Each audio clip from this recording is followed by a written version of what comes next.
Good afternoon, everybody. Welcome to the third and final panel session of the day here at INDX Menswear.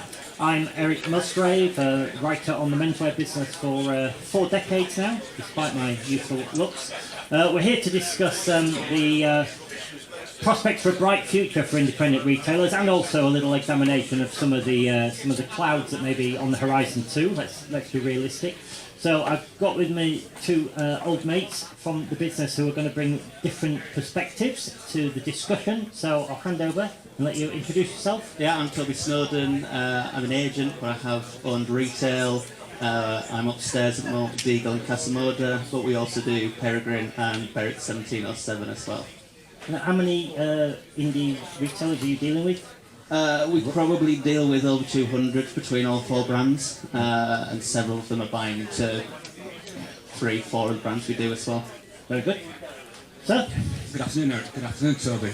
My name's Kevin Stone. I'm the Group Marketing Director at Baird Group. We have a very diverse business. We're a retailer, we're a wholesaler, we're a distributor, we're a manufacturer, we're a licensee. We run suiting retail through Suit Direct. We have the Ben Sherman license globally. We have the Ted Baker Tailoring license globally. And we're busy, and it's exciting. Good man. Well, I'll tell you what, to start off, Kevin,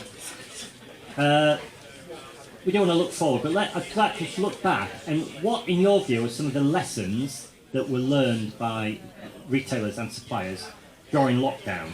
I'm thinking particularly here of embracing technology, which I know is something you're quite keen on doing. Yeah. Could you give us some sort of highlights, some thoughts of what changed for the better because of lockdown? Well, as we should always be looking forward in fashion, but we need to go back to find out where we are now. So, beginning of lockdown, we had 1,100 people in our group. We came out of lockdown with 550, so we lost half of our workforce. And at one point, there was 11 people working. That's all in the whole business. So we were having to embrace technology to talk to our teams internally. You know, who would have ever heard of Zoom meetings? Who would have ever heard of Teams meetings? Who would have ever heard of doing a presentation to a retailer on Zoom? You know, it's like, it was mental. Everyone was trying to work really hard. Mm-hmm. And I think what really happened is all those independents who had shied away from embracing technology suddenly realised they were going to have to embrace technology and have to learn new skills to move forward. And I think one of the things we tried to do is to help them, is not to say you can't do this. We would try to almost giving people lessons on how to do these meetings. So it wasn't easy, but I think Teams, Zooms, we had to change all our presentations to be more digital, more consumer friendly. We were filming Instagram stories of collections to send to people so that they could see the collections on models. We were doing anything we could, as we do as salespeople, to get an order and to keep our networks running.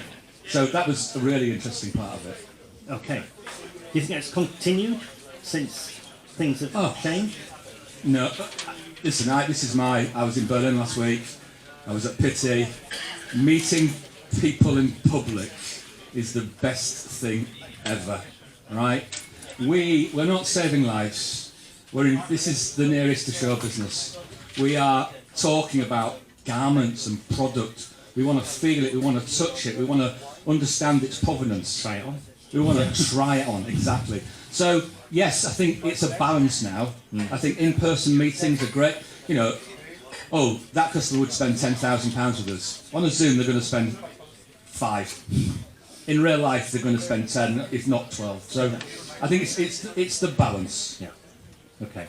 I think there has been significant changes in all the relationships as well between supplier and retailer. Toby, as you mentioned, you worked in retail for someone else. You've had your own menswear shop, and now you're on the agency side, representing German tailoring, British casual wear, Spanish shoes. So you've got a broad overview of different aspects of the market. What do you see as reasons for independent retailers and their suppliers to be cheerful right now? Well, I think post-COVID, this has been the most positive that I've seen and experienced the market. because people are just so happy to have their doors open, have customers coming through again. But I think the independent has managed to kind of bypass the downfall of the high street. We've had chains like Debenhams, House of Fraser, and many more who have closed shops, M&S, because they have such high overheads, and the customers that used to shop there are now going to the independents, and they're experiencing this level of service that they've just never had in a big multiple department store. That one-on-one, can I find you, so that doesn't fit quite right, let's get you a different jacket. And it's been great to see, and I think the independents are really hungry for the business now, and we've been able to see that actually from a lot of our accounts are taking the leap, and they're going and opening more branches. People like Wise Guys, Coles, Dennis Ho, obviously in the Baird Group, you guys are expanding as well. So I think it's very positive. We've got to be wary of what's to come, but I think independents are really taking this moment to cement themselves in the market and to expand their business as well. Yeah, I think it's quite salutary to go around some places. So, for example, I went to Perth in Scotland recently. I've never been to before. Lovely little city on the Tay. Walked down the high street. It's actually, I discovered it's quite a good centre for independence, not just fashion, but delis and cafes and home shops and so on. So I wandered down the high street, so it's sort of part of it's pedestrianised. Great big, one of the ugliest buildings there, the old and now empty Debenhams store. Yes.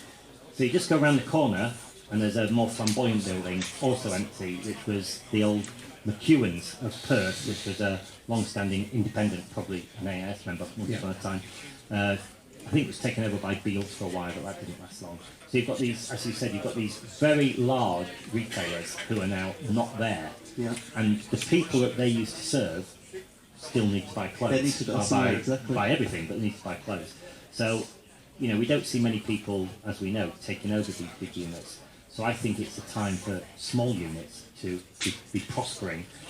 I'm not hearing that there's many new people coming into retailing. And I think what you'd need then is people to have big redundancy payoffs, as they had when a lot of the big heavy industries closed down in the 80s and 90s. You found a lot of people, like in Newcastle, I was told, open fashion shops because that was the thing to do at the time. But I think you're right, Toby. What we're seeing is good, solid businesses who, let's face it, have ridden out a pretty torrid time, so they must be in reasonable good shape, and now seeing opportunities to open somewhere else. So they may have been reluctant to open somewhere because, well, there's a Debenhams there, there's a Burton, I'm not going to try and get a bit of market share there. But with all those people gone, there's now a real opportunity. And what I was talking to somebody earlier, and might be interested in your view about this, is that the independent menswear stockist is not really stocking brands, they're stocking product. So it's the eye of the buyer. Yes. So, you know, most big brands, I mean, you know, within your group, Ben Sherman, I would class is a big brand, but, you know, most big brands also have their own either online presence or shops or both. Whereas, you know, there are many brands, many exhibitors here who you wouldn't class as household names, but they're doing bloody great product, very commercial and very attractive. I would say on that, I think now the brand is the shop. It's Correct. the independent. They're creating the look, and if you go out with friends on an evening and you've got an outfit on, they're not really bothered. Well, what brand is that jacket? Where's it You from? think, I got it from. Fred. Yeah, exactly. Build. Yeah. I think that's a really a thing that I think anybody who survived COVID as an independent retailer needs to be applauded because it's, you know, a bloody good job that they've done it.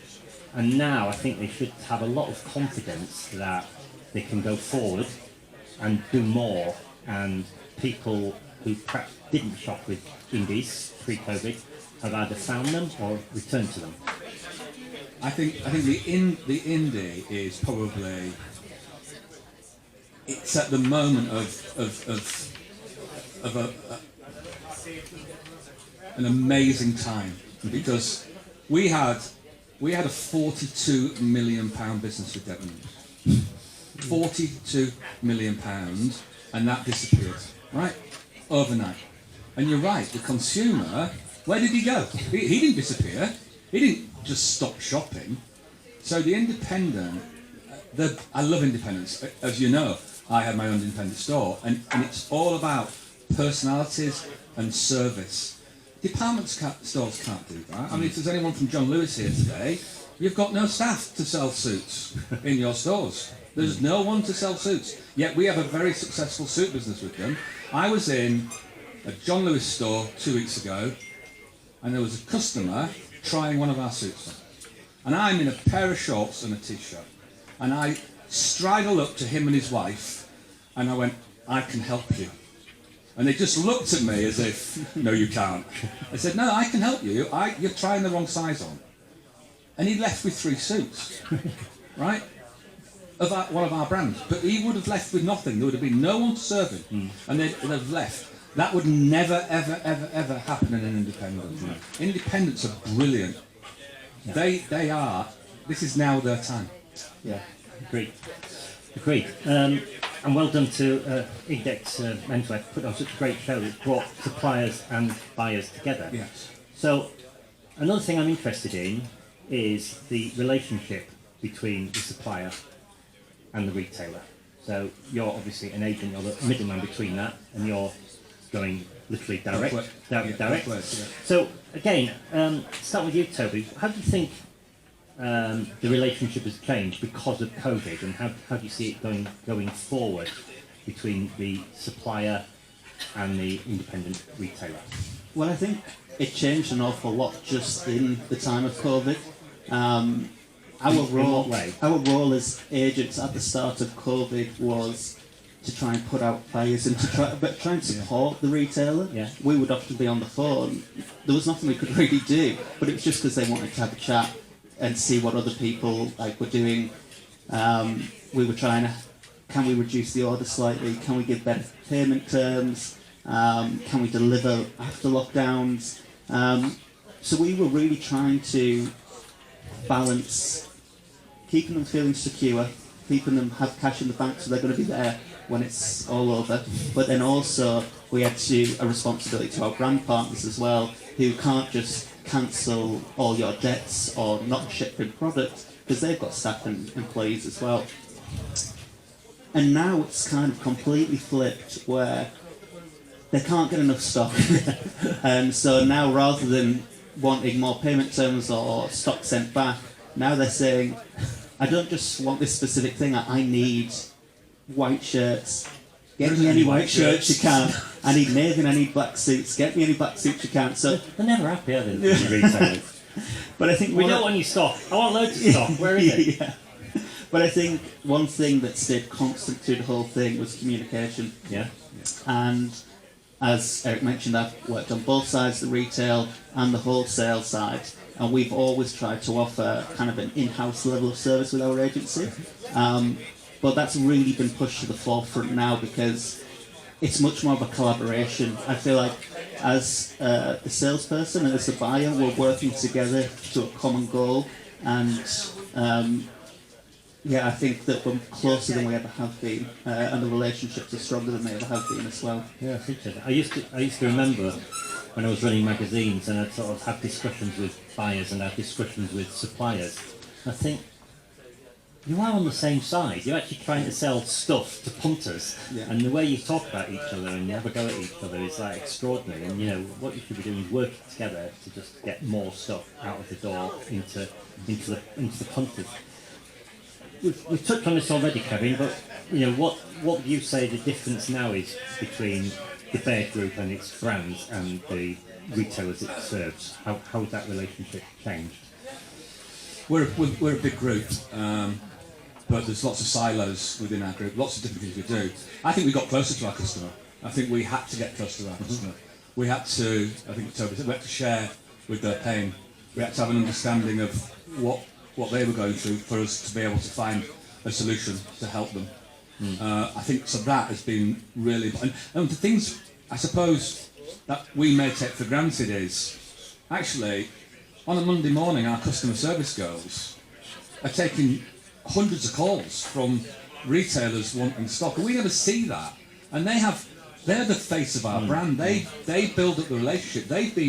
Some of our girls in customer service have worked for 20, 30 years, and they know the owners and their children and their children's names and how was it Christmas, and they were feeling it for them, So I think we had to go back and understand the customer better, and not just to be the supplier selling them stuff. Yeah. To understand what's your needs and where you're growing, how you're growing, and how can we help you.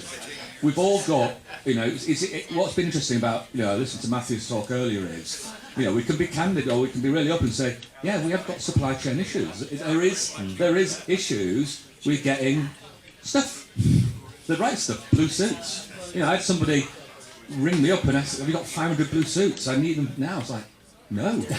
But when you find them, let me know. Yeah. So I think your point being is, I think the supplier retailer relationship has never been closer. Mm-hmm. Well, I would hope so. It's never been closer. Yeah. I mean, certainly, I speak to lots of indie retailers on my travels around writing for drapers and the industry.fashion, and what most of them say is that the suppliers were more than helpful during COVID. You only hear that like one or two were a bit strong arm tactics and not very sympathetic. So I think it's ridiculous to say COVID was a good thing, but I think there's been some very positive things that came out of that sort of bizarre 3 year period.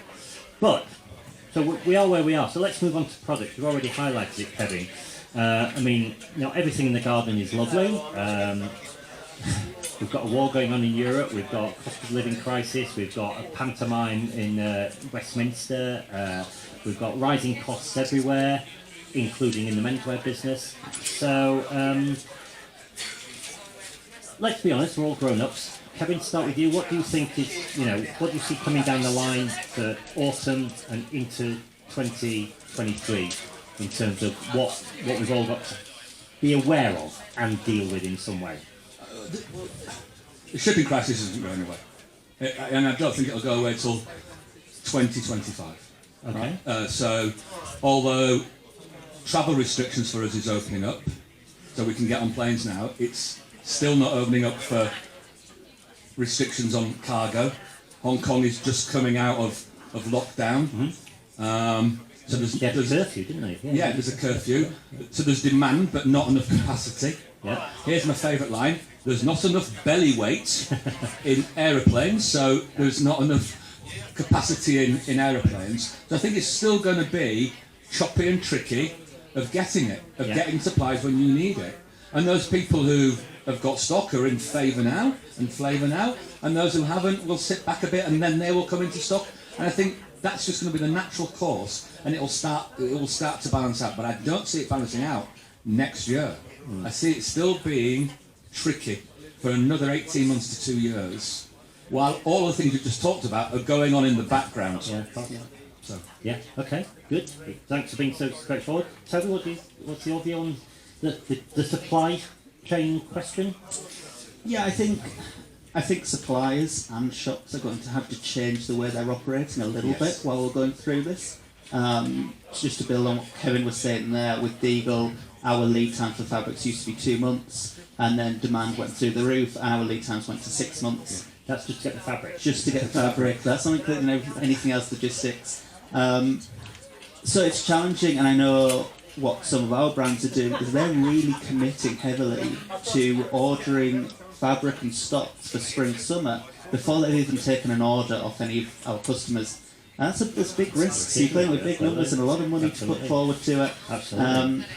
But what they are asking in return is, if you want to have stock, give us a little bit of a forward order so we can predict how much we need. Of course. And then if you guys can hold a little bit of stock, it means that you're not going to miss on the sales. And I think we're trying to work together to be less reactionary and more planning ahead. Do you think the calendar has to change? Do you think the calendar has to change a little bit? Well, I think that's always been a conversation about when we get things delivered and the spring summer stuff. Why are we getting swim trunks in December and January and that type of thing? Yeah, well, what you were saying about fabric, what I understand is that kind of dateline of the fabric fairs got earlier and earlier and earlier. Yeah. It's just crazy. It's like, hang on, you asking people to predict 18 months ahead almost. It's just bonkers. And yeah, but whether anybody will, whether anybody can actually solve that calendar problem, Kevin, is a very big intriguable. And I don't know how he would go about it and how he would manage it, but it is crazy. I totally agree. It's crazy. We have a brand in our portfolio, and we sold spring summer 23. So what we're here selling now in October. So we opened our books in October and said, you've got 3 weeks to book it in October, and we sold out. Yeah. Because we just said, if you don't come, you won't get it. So we tried to change. We still need these shows, but we tried to change the calendar with the multiples and said, come and support us now to guarantee you're going to get it. Yeah. So we've tried to change it. Toby, a question, because I hear exactly what you say about we'd love more forward order, but also I understand that some of your, I mean, Deagle, your German selling, that's kind of trying to do more on never out of stock service as well. Is that right? Or is that something you don't want to push anymore because it's such a big Because part I've never of been it? Yeah. We will never abandon the never out of stock system. We, at normal times, carry about 320,000 units on stock. I think what it is we need to give the brands an indication about what demand might be like. Yeah. And if it's all reactionary and in the moment, they're just making predictions. But we're in unprecedented times, I think, now. With our in-stock this season, Deagle were 35% up on 2019, and we would have been way more up if we could have got the stock. And how do you predict that so far ahead of time? I don't think you can, but I think they just need an indication from the retailers. Okay, we need to double what we're doing with our white shirts, or that article in a navy suit in that fabric. Everybody's buying that forward, so let's put a bit more stock behind that one. Okay. Yeah, fair dues. Can I ask both of you another subject looking forward about price rises? So, what are you predicting for your own company, Kevin? And is there any reaction, any kickback from retailers, or do they just say, yeah, I'm surprised it's only that amount? Well, if you're an agent and you put prices, you're going to get more commission, right? So that was one way of looking at it. I think the retailers are also a consumer. So they're a consumer of petrol, diesel, electricity, gas. They go shopping, so they know things are moving. They know things are moving. We've had very little resistance to it. Yeah. It's unprecedented times, you say. So we've had very little resistance to it. And I think one of the things which was very unknown was Brexit and duties, and it kicked the retailer when it was a 15% hike on what they were used to paying, and there was maybe a bit of trepidation at first, but I think what they found is, oh no, the customer's still paying for it even at that higher price point, and now I think they're coming back this season and for autumn winter as well with more confidence when they're buying because they know that they can get the price point for the goods. I think you have to be sensible with your pricing. Yeah. I think you have to be sensible. Yeah. But if you as a manufacturer supplier, Kevin, there might be unforeseen things that hit your P&L, increased costs that you were not expecting. For example, suddenly, I don't know, fabric costs go up, or this goes up, or that goes up. But you weren't, you can't just. No company can just continually absorb costs. It's got to pass on something sometime, and ultimately the person who's got to pay for it is the consumer. And I've often, not so much now, but in the past I often felt independent retailers were too apologetic or too scared to put the prices up to what they deserve to be. I think that's a very now, good point. I think now they're much more happy. This shirt's worth 95 quid. That's what it is. I won't try and do it at 65. I'll do it at 95. Yeah. I think they will. They're not getting any price resistance, I don't think, because they're having a great time. Yeah. So they're not giving us too much grief about our prices going. I think, as I said, we're working close together. They understand it. They get it. Yeah. Okay. So let's talk about, if we can, into 2023. So we're in this kind of a number of sort of different things going on at once. So there is a post-COVID boom. They've all been released and it's great, and we've got 2.5 years spending money to spend, and there's lots of weddings and events and going on and so forth. But we have also got a rather depressing macroeconomic scene going on in this country.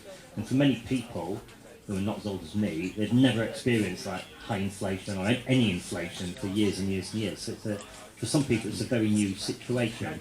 So I know you've got a view that people ought to be aware of where you think the cycle's going to go, Kevin, for next year in terms of propensity to spend from the consumer. Yeah, I think it will slow down. I think we talked about weddings. If you've got your wedding books, you've got your wedding books. And if you want your big day, you want your big day. And if you want to wear top hat and tails in December, you're going to wear it. You want to wear linen, it's already planned out. But that will continue.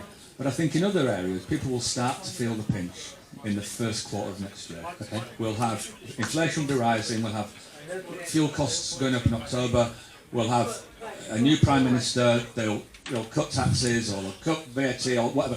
But I think what will happen is it will slow down in the first quarter of next year. Yeah. And we should be aware of that. Yeah. And that's not doom and gloom, spend less. I just think it will start to slow down naturally. For those people, there'll be people at the moment who are not, the salary is X, they're carrying on life as normal. But they'll start to think, oof, maybe I should slow down a little bit. Yeah. And I think it's coming in the first quarter. Yeah. Toby, your view on that? I'd agree. I think the way the news is at the moment, it's slightly scaremongering, and I think it almost comes across on the high street that I've talked to a lot of retailers over the last couple of days that said my footfall isn't necessarily up, but my conversion rate is up and my average spend is up. Yeah. So I think that maybe those customers that are just popping in on Saturday that are just going to buy a shirt, they've gone out for a coffee, that might just slow down slightly. But as Kevin said, the events business I don't see slowing down at all. You've made that commitment, people save the money, it's money put to one side for that event. The reason I think it's important to highlight that not everything is garden rosy is that the smart retailer ought to be planning for that. So they're thinking, so if you've lived through the previous recessions and slowdowns, there's a pattern to it. I mean, the received wisdom when I was sort of getting trained in the work I do is when there's a recession, the first thing that goes is menswear in a household budget. Yeah. Then eventually the wife, the mother of the house, cuts back, but you don't really ever cut back on kids because they grow so fast and so on. So I think that's probably still true, but all it means is that anybody in the menswear business has got to be ready with some really knockout, irresistible product. Yeah. They've got to be ready with doing events, working harder, as we've been talking in our other sessions here, more social media, more activity, not just, I'm not suggesting anybody, does this now, just like put open on the door and just sit there and hope for the best. I would imagine, I think we've heard it spoke about, during this time, the independent retailers have found a new consumer. Correct. So they've grown their database, they've got a new customer they didn't know. Yeah. And so they've now got a new relationship. So you can now just, instead of selling in top to tail because it's slowing down, oh, you bought that jacket last time, here's a great shirt to go with it. So you're gonna do a ways to wear bit of not always selling head to toe, but to try and sell him something else to keep him retained. So, he might not have 100 quid, but he might have 70 quid this time. Yeah. As a retailer, you want that last 50 quid in his pocket. He's got 50 quid left to spend to make himself feel good. You want that, and you're only going to get that through personal relationship, having great windows, having great social media presence. Yeah. You want the last 50 quid. I think it's worth noting as well what we mentioned before about no Debenhams, no House of Fraser, less M&S, less John Lewis. So, they might be feeling the pinch, but equally there's less on the high street where it's being spread between. Yeah. So if you're performing as an independent retailer and you're present in the consumer's mind, then I think you can combat against some of the downfalls of inflation and that type of thing. Yeah. I heard a very good comment from one of the heads of one of the brands out there who said, "Oh yeah, well, with the demise of the likes of Topman and Burton and Debenhams, at least they're not copying us now. So we've got a faster run at it. So we're not going to be getting ripped off as soon as it's very true.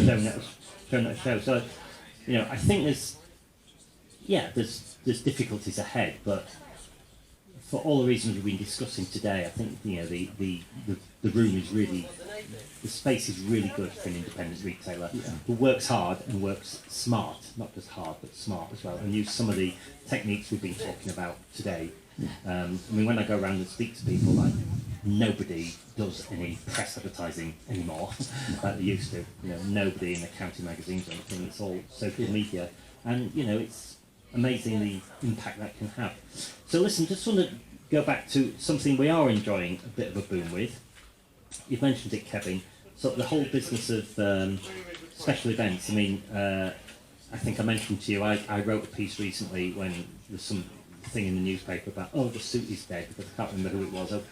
M&S was dropping suits from a certain number of branches, so they trotted out the suit is dead, blah blah blah. I was even quoted in an Australian newspaper saying what a load of nonsense that was. So what do you think, sort of trend-wise? What's your both of you? What's your view of what's coming down the line? Is this? I know you said there's an opportunity for people. They're probably taking it already. But how long do you think that tailoring opportunity exists? Well, anyway, long live the suit, because it's alive, it's buoyant, it's brilliant, right? It has never been so good. If we had the stock, it'd be an amazing. It'd be like the record, but it's great. Yeah. People are buying tailoring, right? The press. It was the press who have been telling us the suit is dead because we were at home in our jogging pants, but it's not. It's buoyant and it's brilliant, and I think people are also, they want that big day and they want to be flamboyant, and they're open to wearing. It's not conservative anymore, so they're mix and matching waistcoats. That it's just incredible. It's a really, really good time. They're not afraid of colour either. It's exciting. It is really exciting. They're not afraid.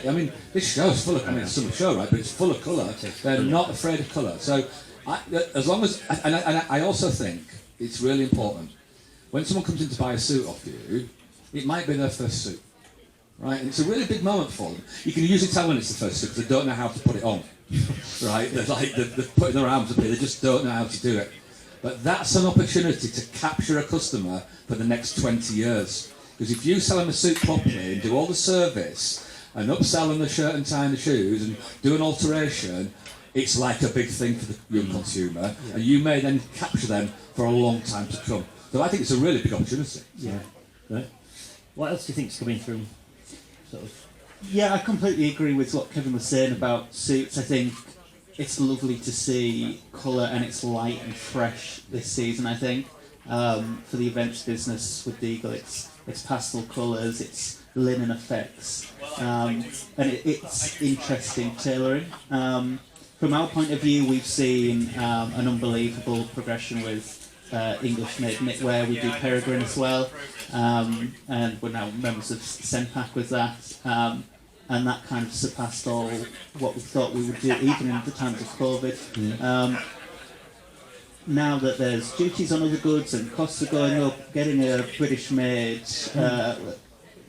British wool garment for a similar price to what you were paying for an imported knitwear, it's a no-brainer. And I think that next season and going forward will do extremely well. So, okay, so we're going to have to draw to a close. Any questions from the floor for myself or Toby or Kevin?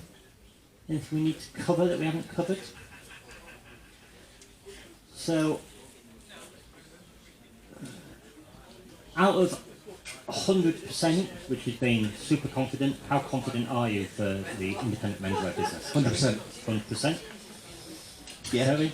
I was never really doubting it. That's what my past is, and I've believed in it from uni, working part-time, having my own store, and I think it's an opportunity that they have at the moment. Yeah, well, I've been really quite cheered up, I have to say, from my experience of going out back into the market since COVID, seeing people, talking to people, who run businesses. It's their businesses, it's their lives, it's their livelihood, and how upbeat they all are. And people I speak to have been around for quite a while, so they know things can change at any time, and there's some things you can affect, some things you can't affect, some things you just got to ride out. But I think the number one thing about an independent is they are much more adaptable and much more able to respond quickly to an event than somebody with 300 stores. And the ones who are still here clearly are robust. Absolutely. I mean, I think if anybody's got through COVID and is still going and is still sort of full of energy, deserves a very big round of applause.